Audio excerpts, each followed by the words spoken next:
Namanya adalah Khairudin Yunus.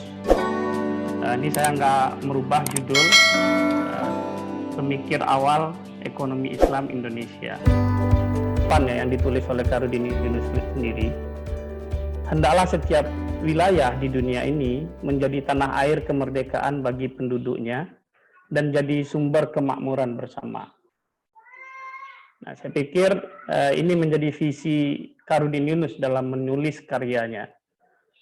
Nanti kita akan diskusikan lebih jauh, lebih lanjut, bagaimana dia punya kegelisahan terhadap keadaan zaman, keadaan realitas masyarakat Indonesia yang sekalipun telah memperoleh kemerdekaan secara politik, akan tetapi kemerdekaan secara ekonomi, kemerdekaan secara kehidupan sosial masih belum diraih sepenuhnya. Nah, insya Allah beberapa menit ke depan kita akan mendiskusikan 5 hal ini. Pertama, mengapa gagasan bersamaisme atau gagasan Khairudin Yunus ini penting untuk dikaji kembali. Kemudian bagaimana biografi, setting sosial dan politik, karya akademik, dan apa yang saya sebut dengan jihad bersamaisme, yaitu perjalanan panjang perjuangan Khairudin Yunus mendiseminasi gagasannya tentang ekonomi Islam. Yang ketiga, sedikit ya, kita memperkenalkan apa itu sistem ekonomi kemakmuran bersama. Karena Khairudin Yunus menulis buku ini sebanyak 2 jilid, yang total jumlah halamannya adalah 750 halaman. Jadi kalau kita diskusikan dalam forum ini, dapat dipastikan tidak cukup waktunya. Yang keempat, berkaitan dengan isu uang, riba, dan bank. Bagaimana perspektif Khairudin Yunus dalam melihat uang, riba, dan peran atau fungsi bank dalam perekonomian. Terakhir, diakhiri dengan kesimpulan. Nah, sebelum menjelaskan lebih lanjut, perlu saya sampaikan bahwa perkenalan saya dengan Khairudin Yunus ini sudah dimulai sejak 10 tahun yang lalu ya. Awalnya saya belum berencana menulis disertasi tentang Khairudin Yunus karena sumber-sumber dari karya akademik beliau yang sangat terbatas sekali. Akan tetapi saya termasuk mahasiswa program doktor yang insya Allah akan tepat selesai pada waktu yang tepat ya, bukan selesai tepat waktu. Jadi saya harus disclaimer dulu ya. Doktor saya belum dipromosikan, sehingga harus saya sampaikan ini supaya nggak salah paham Bapak Ibu sekalian. Jadi 10 tahun yang lalu saya memperkenalan dengan Khairudin Yunus, sampai akhirnya jejak perkenalan saya menjadi terang setelah saya mendapatkan akses ke ahli waris atau anak keturunan Khairudin Yunus. Dari situ saya semangat kembali, kemudian saya ajukan proposal dan langsung diterima. Nah, ini sekedar untuk pengantar mengenai perkenalan saya dengan Khairudin Yunus ya. Nah, kenapa penting kita mengkaji kembali gagasan-gagasan yang pernah ditorehkan oleh sarjana Indonesia? Pertama adalah realitas pengembangan ekonomi Islam hari ini itu berhadap, kalau saya boleh simpulkan, cenderung menggunakan paradigma pragmatisme. Pada satu sisi kita berharap ekonomi Islam itu mampu berinovasi, memberikan tawaran atau perspektif alternatif atau jalan lain, jalan keluar dari persoalan-persoalan ekonomi yang dihadapi oleh manusia di muka bumi ini. Nah, yang terjadi justru sebaliknya. Kita menemukan praktek-praktek replikasi atau pendekatan replikatif yang hanya mengubah terma-terma ekonomi atau term-term dari neoclassical economic ke dalam kerangka atau istilah-istilah ekonomi Islam. Bagaimana kita mengubah istilah utility menjadi maslahah, tanpa kita mengkritisi terlebih dahulu apa itu utility misalnya, kemudian bagaimana worldview yang melatari lahirnya teori utility tersebut. Nah, kemudian selain problem inovasi dan replikasi, juga ada problem kolonialisasi metodologi. Perkembangan metodologi, kita harus akui bagaimana positivisme itu sangat masuk ke jantung mindset pemikiran yang berkembang hari ini. Nah, kolonialisasi metodologi ini menurut hemat saya akan membawa ekonomi Islam baik secara filosofis maupun praksis bergeser dari tujuan yang diinginkan seperti itu. Nah, ini awal ya, realitas yang sekarang kita bisa lihat. Nah, kemudian di sisi lain, terjadinya missing link pemikiran ekonomi Islam di Indonesia ini. Tadi Ibu Moderator menyinggung kutipan dari Kunto Wijoyo. Nah, Kunto Wijoyo itu menegaskan bahwa tradisi keilmuan di Indonesia ini seringkali terputus-putus. Maksudnya apa? Apa yang sudah dipikirkan oleh sarjana terdahulu, itu oleh sarjana yang belakangan cenderung tidak dikutip lagi, cenderung tidak dikembangkan. Malah tema yang dibahas diubah kemudian tanpa merujuk kembali dengan apa yang sudah didiskusikan oleh pemikir sebelumnya. Nah, itulah sebabnya cukup beralasan hari ini kita sering mendengar ekonomi Islam yang ada di Indonesia ini adalah sistem ekonomi ya produk impor. Kita bagaimana mengimpor alam pikiran atau gagasan-gagasan ekonomi Islam yang datang dari luar. Nah, ini ya, missing link ini menjadi isu penting mengapa kita harus mengkaji kembali Khairuddin Yunus ini. Padahal pada saat yang sama, hari ini kita sudah diskusi, orang sudah pada isu pembangunan berkelanjutan. Semua ekonom mengkritisi ya bagaimana pertumbuhan ekonomi hari ini menimbulkan krisis multidimensi. Kita bisa lihat Global Risk Report yang setiap tahun mengumumkan bagaimana kompleksitas krisis yang dihadapi umat manusia hari ini.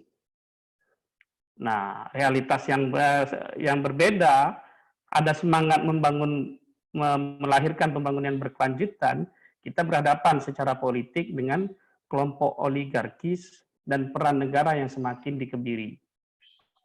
Nah, kue ekonomi itu hanya dinikmati oleh kelompok minoritas ya.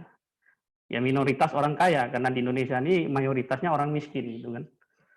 Nah, ini problem kita hari ini. Nah, jadi dari situ gagasan-gagasan yang dicetus oleh Khairuddin Yunus misalnya atau Zainal Abidin Ahmad atau Hidayat Nata Atmaja dan lain sebagainya penting kita diskusikan kembali. Nah, saya bersama teman-teman bergabung bersama institut. Setiap minggu kami mendiskusikan tokoh-tokoh yang alfa, yang absen dalam diskursus ekonomi Islam hari ini. Mungkin Bapak Ibu nanti kalau ada yang mau berminat bisa join ya. Besok malam, Kamis malam kita akan diskusikan pemikiran ekonomi Islam Safruddin Prawira Negara. Nah, siapa sih Khairuddin Yunus itu? Khairuddin Yunus adalah seorang sarjana pemikir yang lahir di Nagari Sulit Air, Sumatera Barat, pada 14 Agustus 1915. Jadi sudah cukup tua, sangat tua, sebelum kemerdekaan. Karena dia lahir di masyarakat Minangkabau, masa kecilnya dihabiskan belajar di surau, kemudian dia lanjut ke sekolah Sumatera Tawalib, terus madrasah di Sungayang, kemudian normal school Padang. Ada yang menarik dari dia, jiwa intelektualnya itu sudah nampak sejak dia belajar dari surau. Di sekolah dasar dia itu setelah saya wawancara dengan keluarganya, dia hanya menyelesaikan sekolah dasar itu 5 tahun. Kemudian langsung lanjut ke sekolah di Sumatera Tawalib, Sungayang, dan Normal School Padang. Tamat sekolah di Normal School Padang, dia sudah menulis 2 buku. Buku pertama, Alam dan Manusia. Nah, buku ini sampai hari ini belum saya dapatkan, ya, karena mungkin sangat sulit sekali, sangat langka sekali. Itu terbit tahun 1937. Buku yang kedua adalah Cara Baru Mempelajari Bahasa Arab. Nah, buku ini saya temukan ada satu-satunya kopiannya itu ada di, bukan kopian ya, buku asli ada di Perpustakaan Nasional Republik Indonesia. Saya ketemu dan di situ saya minta skenannya sama pihak perpus dan diberikan. Nah, akhir tahun 1937, Karudin Yunus berangkat ke Mesir. Yang penting harus saya berikan stressing adalah Medan adalah daerah yang tidak asing bagi Karudin Yunus. Karena perjalanan intelektualnya dimulai dari Medan. Kenapa demikian? Karena di Medan saat itu Zainal Abidin Ahmad merantau ya, juga orang sulit air, merantau ke Medan, kemudian mendirikan majalah Panji Islam. Nah, jadi sebelum berangkat ke Mesir, dia minta restu ke seniornya, Zainal Abidin Ahmad yang lahir 1911. Nah, dari situ baru dia naik kapal menuju Singapura. Nah, kemudian kapal yang memberangkatkan dia dari Singapura ke Mesir itu adalah bernama Fusi Maru. Nah, ini catatan-catatan perjalanan dia ini saya temukan dalam majalah Panji Islam ya, Panji Islam tahun 1937 sampai 1940. Banyak tulisan dia di sana. Nah, di Kairo dia belajar di King Fahad University yang hari ini disebut dengan Cairo University dan memperoleh gelar sarjana dan master di bidang ekonomi politik. Jadi dia sarjana dan masternya di bidang ekonomi politik. Sarjananya itu lebih tepatnya adalah ilmu dagang, S2-nya adalah ilmu ekonomi politik. Nah, karya tesisnya itu diterbitkan menjadi sebuah buku berjudul Hazihi Hiya Indonesia, yang menurut saya ini adalah karya ekonomi politik dalam perspektif kerangka ekonomi Islam yang pertama sekali yang ditulis oleh sarjana Indonesia, akan tapi dalam bahasa Arab. Di situ bagaimana dia sudah membaca judul tesisnya itu tentang sumber daya alam dan masa depan politik Indonesia. Jadi di situ dia sudah mendiskusikan bagaimana kebijakan politik Indonesia di awal itu sama sekali tidak akan mensejahterakan masyarakat Indonesia di masa yang akan datang. Nah, karya ini insya Allah dalam proses nanti saya punya tim yang akan saya terjemahkan ke dalam bahasa Indonesia. Nah, tahun 1949, Karudin Yunus berangkat ke Amerika dan masuk ke Columbia University. Sempat menulis disertasi, akan tetapi tidak selesai karena persoalan biaya. Kemudian dia lanjut di American University dan di sana memperoleh gelar PhD atau Doctor of Philosophy dan diwisuda pada bulan Juli 1954. Oktober 1954 dia kembali setelah 17 tahun merantau ke luar negeri.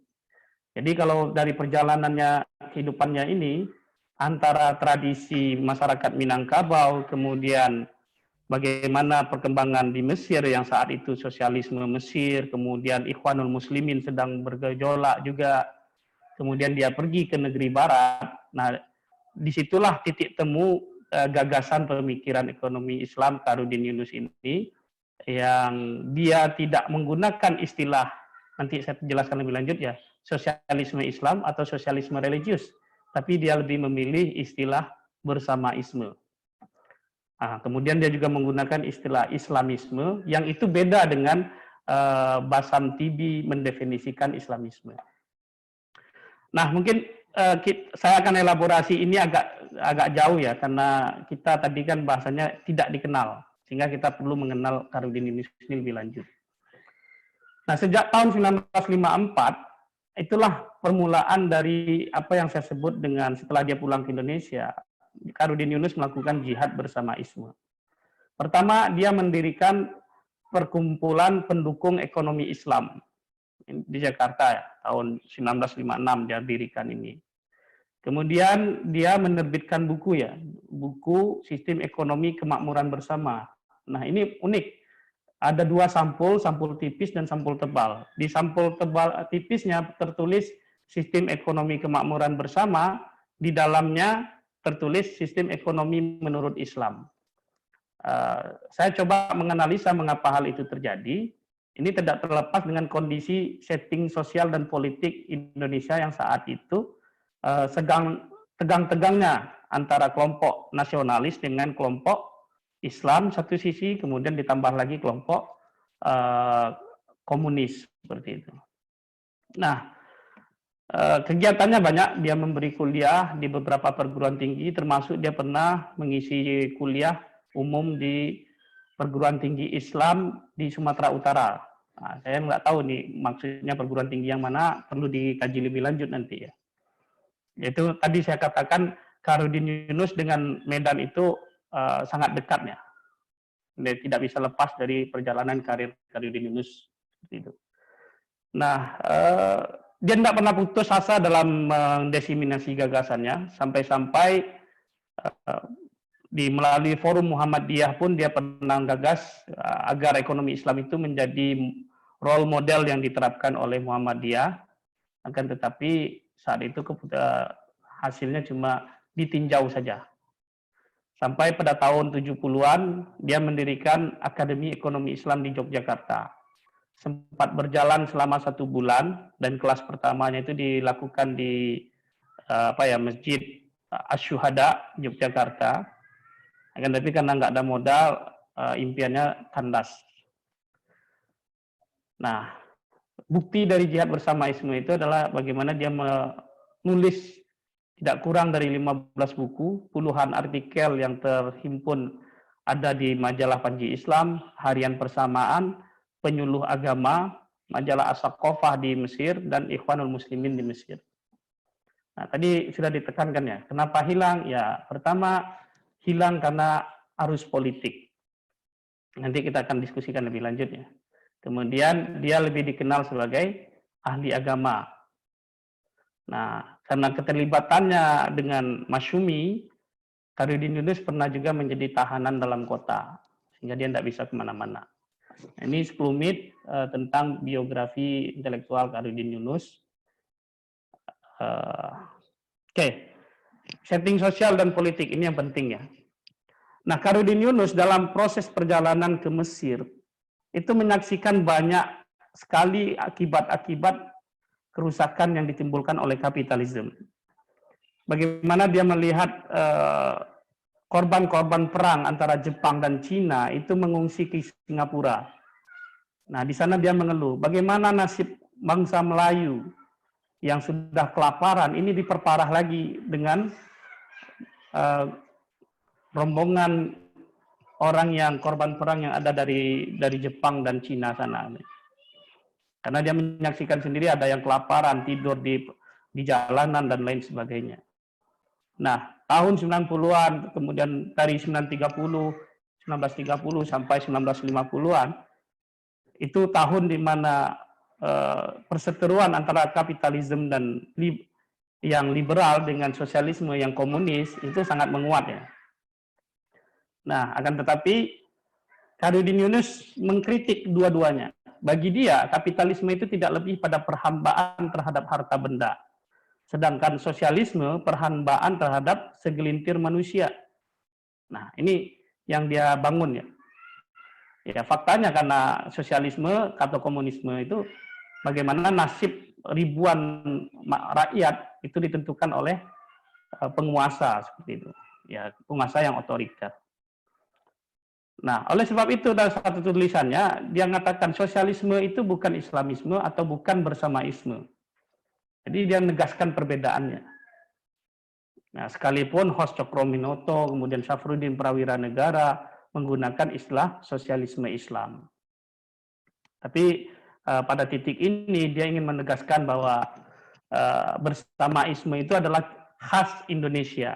Yang tadi saya jelaskan di awal, bagaimana pengaruh dari komunalitas masyarakat Minangkabau yang mensupport dia pergi belajar sampai dibentuk pendukung Khairuddin Yunus oleh perantau-perantau sulit air. Kemudian bagaimana Kak Zainal Abidin Ahmad juga memberikan beasiswa Panji Islam Foundation, dan seterusnya. Komunalisme itulah yang membuat dia merumuskan suatu istilah bersamaisme. Nah, di sisi lain, di Indonesia tahun 59 sampai 65, Presiden Soekarno memproklamirkan demokrasi terpimpin. Nah, ini menarik ya. Karudin Yunus pun juga nulis bersamaisme atau demokrasi terpimpin. Akan tetapi yang dimaksud dengan demokrasi terpimpin oleh Karudin Yunus atau ekonomi terpimpin yang dimaksud Karudin Yunus itu berbeda konsepsinya dengan apa yang disebut oleh Soekarno. Terpimpin di sini adalah terpimpin oleh nilai-nilai universal Islam. Nah, itu di-highlight oleh Karudin Yunus ya. Jadi mau apapun konsepnya, bagi Karudin Yunus adalah bagaimana worldview Islam atau nilai-nilai Islam itu haruslah mendrive, haruslah memimpin perilaku kita, haruslah memimpin cara kita berpikir. Nah, ini yang dikehendaki oleh Karudin Yunus. Nah, dalam keadaan seperti itu sangat wajar ya kalau Karudin Yunus secara pragmatis mengganti-ganti istilah yang dia gunakan. Dia gunakan bersamaisme, dia gunakan Islamisme, dia gunakan ekonomi Pancasila yang berlandaskan ketuhanan, dan lain sebagainya. Nah, efek dari demokrasi terpimpin adalah dilarangnya pelarangan Partai Sosialis Indonesia, Partai Masyumi, dan Soekarno melanggeng dengan Nasakom. Nah, yang menarik juga adalah bagaimana Karudin Yunus berani di usianya pada yang ke-51 tahun berani menerima tantangan Soekarno. Pada saat itu melalui Menteri Leimena, siapa yang mampu menurunkan inflasi, saya akan kasih jabatan penting di negeri ini. Tapi kalau gagal, saya akan bunuh. Karudin Yunus menerima, tapi dari sumber yang saya baca, karena gagasannya ini menggunakan konsep Islam, nah ini Soekarno nggak mau. Dan Leimena sendiri adalah seorang tokoh, dalam tanda kutip ya, tokoh non-muslim seperti itu. Nah, ini setting sosial dan politik bagaimana bersamaisme itu lahir. Nah, ini beberapa karya ya. Tadi saya sebutkan 15, saya tampilkan cuma 4 di sini ya. Yang pertama Hazihi ya Indonesia. Ini subhanallah ya, saya tanpa mungkin ini diizinkan oleh Allah saya mendalami Karudin Yunus. Ini saya dapatkan dari teman, saya dapat akses, ini ada di Malaysia, kemudian saya minta gimana mengcopy, tapi nggak bisa di-copy. Bisanya hanya di foto. Akhirnya oleh teman sebanyak 300 halaman di foto, dan alhamdulillah bisa dibaca. Kemudian sistem ekonomi kemakmuran bersama, kemudian konsepsi ekonomi Islam, dan ini tadi yang saya sebut, bersamaisme atau ekonomi terpimpin. Nah, ini Surau Larak, tempat di mana dia belajar waktu kecil, terletak di Jorong Sariki, ya, Nagari Sulit Air. Nah, ini kuburannya, ini supaya otentik bahwa saya memang serius mengkaji tentang beliau. Saya berziarah di makam Karudin Yunus, ini di hutan rimba betul. Untuk mengakses ini saya butuh waktu 1 jam mutar-mutar di hutan, untuk nggak sesat. Beliau wafat pada 23 Oktober 1979. Seperti itu ya. Nah, sekarang kita masuk sesi ini. Ini agak panjang saya presentasi jadinya. Apa itu sistem ekonomi kemakmuran bersama? Nah, ini bersamaisme. Saya rumuskan dengan kerangka seperti ini saja. Pertama, prinsip dasar. Prinsip dasar dari bersamaisme itu ada 5 ya. Jadi beda dengan aksioma-aksioma yang dirumuskan oleh Naqvi, misalnya dirumuskan oleh Capra dan lainnya, sarjana lain. Karudin Yunus, karena di sini saya singgung aja ya, karena menggunakan paradigma moderasi ekonomi politik, maka dia membangun kerangka berpikir bersamaisme itu dalam perspektif ekonomi politik. Yang pertama menurut dia, bersamaisme itu berlandaskan pada prinsip menghapus dan membangun. Ta'muruna bil ma'ruf wa tanhauna 'anil munkar. Ini katanya kerja yang harus sejalan. Nggak bisa kita membangun tanpa menghapus hal-hal yang menghambat terlaksananya pembangunan. Tapi menghapus yang menghambat pembangunan tanpa melakukan pembangunan itu juga nonsen, kata dia. Nah, jadi itu prinsip pertamanya. Prinsip yang kedua, sentralisasi dan desentralisasi. Nah, di sini bagaimana Khairuddin Yunus menekankan bahwa peran pemerintahan pusat itu adalah membuat rumusan. Akan tapi dalam tataran pelaksanaan dan lain sebagainya, pemerintahan daerah lah yang punya lebih tahu urusan daerahnya. Nah, di sini dia mencoba ya dengan perspektif yang rekognitif ya. Bagaimana pembangunan itu harus dikembalikan ke desa. Supaya apa? Supaya arus urbanisasi tidak meningkat, karena kalau meningkatnya urbanisasi, yang bekerja di desa kurang, kalau desa kurang yang bekerja, maka kebutuhan-kebutuhan pangan itu akan sulit didapatkan. Kalau udah kayak gitu, akhirnya impor seperti itu. Nah, ini Khairuddin Yunus membacanya sampai sejauh itu. Prinsip yang ketiga adalah kebebasan dan terpimpin. Jadi bersamaisme itu harus bebas. Ada prinsip kebebasan. Ini sama dengan aksioma yang dibangun oleh Nakfi ya, free will. Nah, akan tetapi free will kalau bahasa Nakfi itu harus juga dengan responsibility. Tapi kalau Khairuddin Yunus harus terpimpin katanya. Terpimpin oleh apa? Terpimpin oleh nilai-nilai universal Islam. Nah, jadi kita bebas ya, silakan ada Anda bebas, akan tetapi kebebasan Anda itu dengan spirit nilai-nilai Islam tadi. Nah, oleh sebab itu bersamaisme itu punya cara pandang toleransi dan koeksistensi. Maksudnya apa? Bersamaisme tidak masalah. Mau negara lain menerapkan kapitalisme, mau negara lain menerapkan sosialisme, terserah. Yang penting kita sama, posisi kita sama. Disitulah koeksisten ya. Saling bergantung dalam posisi yang sama.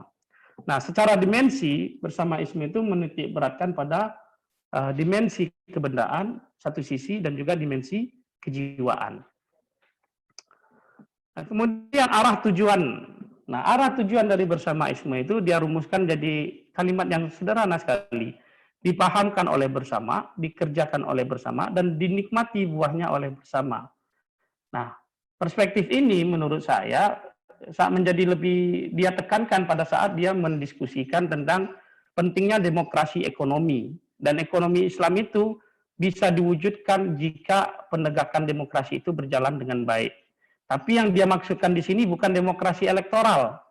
Karena kalau demokrasi elektoral yang ada hanyalah bagaimana kelompok oligarki, nanti saya akan jelaskan ya, itu akan mengendalikan mekanisme pemilihan umum.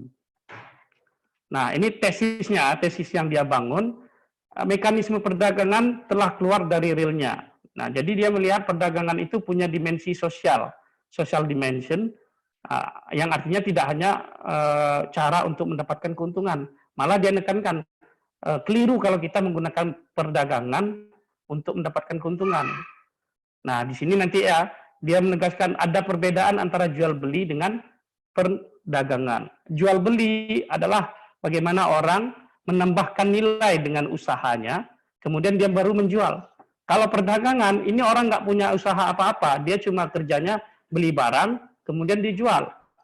Nah, kalau itu terus terjadi, maka akan terjadilah mata rantai distribusi yang panjang, sehingga yang jadi korban itu adalah konsumen, karena panjangnya rantai distribusi, konsumen membeli dengan harga yang tinggi.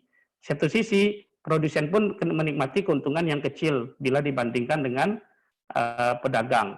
Nah, pada poin ini, mekanisme perdagangan, yang menarik itu adalah bagaimana Khairuddin Yunus ini menekankan pentingnya peran pemerintah. Nah, kalaupun pemerintah tidak dipercaya, maka serahkanlah fungsi distribusi tadi kepada lembaga-lembaga seperti koperasi. Nah, ininya ya, penekanan dari Khairuddin Yunus. Kemudian evolusi fungsi uang, nanti slide berikutnya saya akan jelaskan. Nah, uang, oligarki dan demokrasi. Menurut Khairuddin Yunus, uang itu fungsi alamiahnya hanya dua saja, sebagai alat tukar dan satuan nilai. Jadi Khairuddin Yunus tidak mempersoalkan ya mau uang kertas, mau uang emas dan uang segala macam, akan tapi fungsinya itu yang dia tekankan. Ya, fungsinya hanya dua saja, yaitu sebagai alat tukar dan satuan nilai. Akan tetapi dalam prakteknya terjadi pergeseran dari fungsi uang ini. Pertama, secara psikologis dia melihat uang dianggap sebagai penimbun kekayaan. Padahal kalau dari wujudnya, fisiknya, yang berharga itu uang atau emas. Apalagi setelah peristiwa Bretton Woods, uang kertas tidak lagi disupport oleh emas seperti itu. Walaupun dari perlakuan moneter tetap ya emas itu menjadi ukuran dari cadangan devisa suatu negara. Nah, ini perubahan sikap. Nah, ini psikologis ya. Kita bagaimana cara berpikir Karudinianus harus kita ikuti. Uang dianggap sebagai penimbun kekayaan, sehingga manusia tidak lagi fokus pada pekerjaan, akan tapi fokus bagaimana menumpuk-numpuk uang. Nah, yang ini padahal menjadi instrumen kapitalisme paling utama. Nah, kemudian karena adanya pergeseran psikologis tadi, terjadilah pergeseran politis. Uang yang sudah dianggap sebagai kekayaan tadi difungsikan sebagai alat untuk mendapatkan pengaruh dan kekuasaan. Nah, inilah menurut Karudinianus, setelah pergeseran uang masuk pada ranah politis, uang tadi melahirkan kelompok-kelompok oligarki yang oleh Karudinianus disebut dengan para saudagar. Nah, kalau dia tadi di awal ngomongkan, kelompok oligarki ini adalah kelompok minoritas. Jadi saya ada diskusi tentang minoriti itu ujung-ujungnya menurut saya yang penting itu bukan minoriti soal agama, tapi minoriti soal isu ekonomi. Nah, di Indonesia ini yang minoritas itu bukan orang yang minoritas itu justru orang kaya gitu loh. Ketika orang kaya yang minoritas inilah yang mengendalikan yang mayoritas. Faktanya seperti itu. Kaum oligarki mengendalikan siklus kehidupan kita. Nah, inilah yang pada akhirnya adanya demokrasi kaum oligarki ini melahirkan dilema demokrasi. Demokrasi elektoral merusak demokrasi ekonomi. Ini cara cepat ya tentang bank dan riba. Pertama yang perlu ditekankan, Karudinianus bagaimana dia menyorot isu utang. Bagi dia utang itu boleh, akan tetapi harus dihindari, sedapat mungkin dihindari. Nah, pembangunan bagi dia itu harus berlandaskan pada tabungan, bukan pada utang. Kalau membangun dengan utang, yang lahir itu, yang terjadi itu adalah ib'un saqilun, atau beban yang berat untuk generasi yang masa akan datang. Nah, sejalan dengan itu, dia membedakan antara saving dan hoarding. Kalau saving atau menabung, itu adalah untuk tujuan produktif. Yang dalam bahasa fikih, iddikhar. Kalau menghemat atau iktinaz, itu adalah kita hanya untuk menumpuk-numpuk kekayaan saja. Nah, harta yang seperti ini termasuk kategori al-amwal al-muktanazah, yang wajib dikeluarkan zakat. Jadi Karudinianus pada intinya menekankan bahwa uang itu harus terus diputarkan pada sektor-sektor yang produktif. Nah, kalau tidak, maka yang akan terjadi justru secara pelan akan merusak aktivitas ekonomi. Nah, bank sendiri menurut dia, sebagian bank itu penting ekonomi, akan tapi kebanyakan bank hanya kerjanya itu memberikan utang. Bank-bank yang seperti ini nggak diperlukan menurut dia. Ya, itulah Karudinianus berpandangan bank-bank yang ada tuh dinasionalisasikan saja, cukup negara yang menguasai bank, bukan diberikan kepada swasta. Nah, hari ini liberalisasi perbankan di Indonesia mengakibatkan bank-bank yang ada sekarang ini boleh dikatakan hampir semuanya milik orang luar. CIMB Niaga, saya pernah diskusi, itu 98% milik luar. 2% ini nggak bisa dibeli karena dimiliki oleh satu orang perseorangan. Kita bayangkan aja kalau Indonesia kolaps, semuanya itu dibawa lari ke luar negeri. Nah, terkait riba, bagi Karudinianus riba itu jelas haram. Nggak perlu diperdebatkan lagi. Karena praktek riba itu akan bunga bank itu juga riba, dan riba itu bahayanya besar dan menyiksa kepada masyarakat. Nah, ini kita nanti bisa diskusikan ya. Nah, kerja produktif, ya, Karudinianus menitik beratkan bukan masalah isu kepemilikan yang jadi persoalan, tapi bagaimana cara kita memiliki harta tadi. Nah, cara yang dia tekankan itu adalah cara-cara yang produktif, bukan cara-cara yang memainkan pada sektor yang tidak produktif, yaitu distribusi. Peran pemerintah harus menjadi wasit atas kepentingan warganya, mengendalikan fungsi distribusi, kalau tidak percaya serahkan kepada koperasi. Nah ini, akan tetapi dilemanya di sini ya, Khairuddin Yunus mempercayakan pada pemerintah, akan tetapi kelompok oligarki yang sudah begitu berkembang masif justru mengontrol, mengendalikan pemerintahan. Nah ini pentingnya gagasan Khairuddin Yunus ini kita kaji ulang dan kita kembangkan lagi. Nah bagaimana dia juga menekankan, catatan dari saya, Khairuddin Yunus itu menekankan bahwa aktivitas perbankan itu harus based on syirkah atau berbasiskan pada kerjasama. Karena dengan kerjasama itulah perekonomian bisa hidup. Nah hari ini postur perbankan syariah didominasi oleh skim murabahah yang dalam tanda kutip itu adalah utang seperti itu.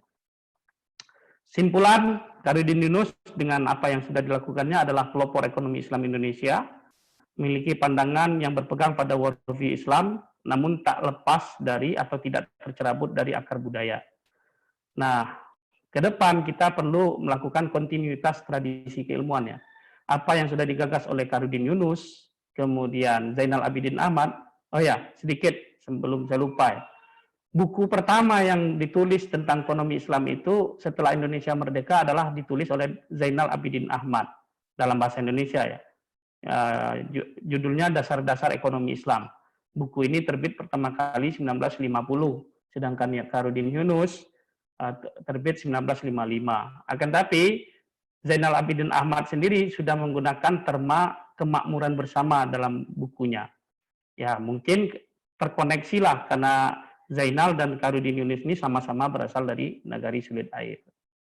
Nah, oleh sebab itu untuk kontinuitas tradisi keilmuan tadi menuntut kita kerja yang paling berat tadi adalah bagaimana membangun the body of knowledge ekonomi Islam.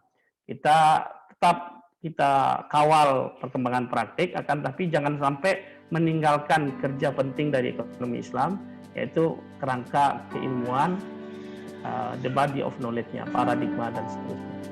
Di samping ada syair saat Khairuddin Yunus pergi meninggalkan tanah air, yang pada untungnya syair bait terakhir saya bacakan, tinggallah Tuan, tanah sakti pautan jiwa, rumah sawah tingkat bersusun, selamat tinggal buat sementara. Barangkali demikian, selamat